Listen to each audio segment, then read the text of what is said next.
Bago natin simulan ng race, dumaan muna tayo sa Create Match screen. Dito natin isi-set up ang buong laro. Sa malaking text box sa kaliwa, ilagay lamang ang pangalan ng bawat grupo o leader. Isang pangalan bawat linya. Automatic na gagawa ang tool ng isang racer para sa bawat entry. Sa ibaba naman, maaari kang pumili ng race, speed.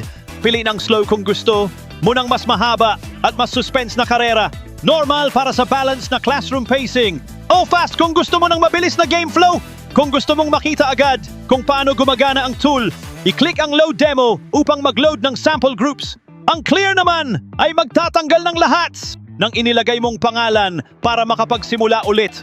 Kapag handa na ang lahat, pindutin lamang ang Go to Character. Select para lumipat sa susunod na screen kung saan pipili ang bawat grupo ng kanilang MOBA hero. Sa kanang bahagi naman, makikita ang maikling overview kung paano gumagana ang laro. Habang sa pinakataas ay naroon ang Setup Teacher Controls at About License para sa karagdagang settings at impormasyon tungkol sa tool. Kapag tapos na ang setup, handa na tayong pumunta sa Hero Selection at simulan ang ating Human Racing MOBA Arena. Ngayon naman, tingnan natin ang Hero Select screen. Dito pipili ang bawat group ng kanilang magiging MOBA hero bago magsimula ang karera.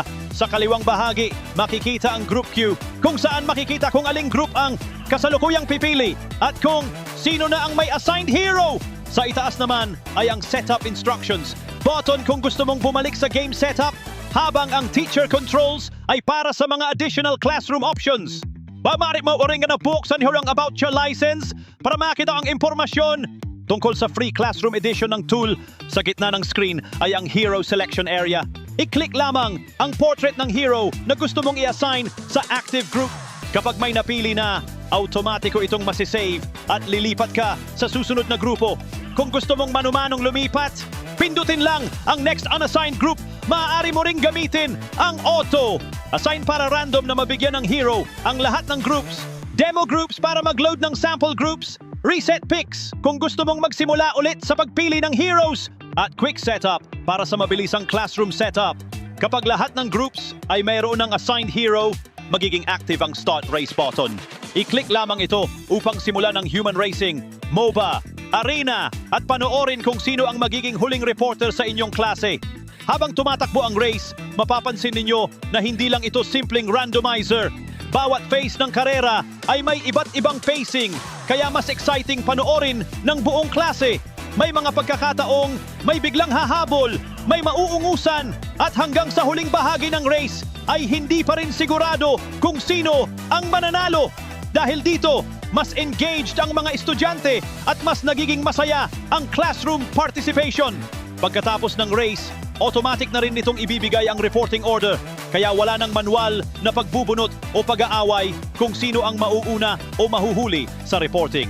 Ang unang makakarating sa finish line ang siyang magiging huling reporter, kaya may kakaibang excitement sa bawat laro. Ang pinakamaganda pa rito, offline first ang tool na ito. Hindi kailangan ng internet, walang login, at walang kailangang i-install. Isang HTML file lang at handa na itong gamitin sa laptop, projector o interactive display.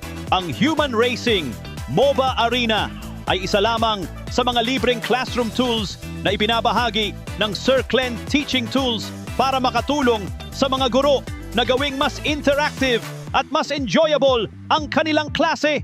Kung gusto ninyo ring subukan ang tool na ito, libre ninyo itong magagamit at maaari rin ninyo itong i-share sa inyong kapwa guro upang mas marami pang classroom ang makinabang.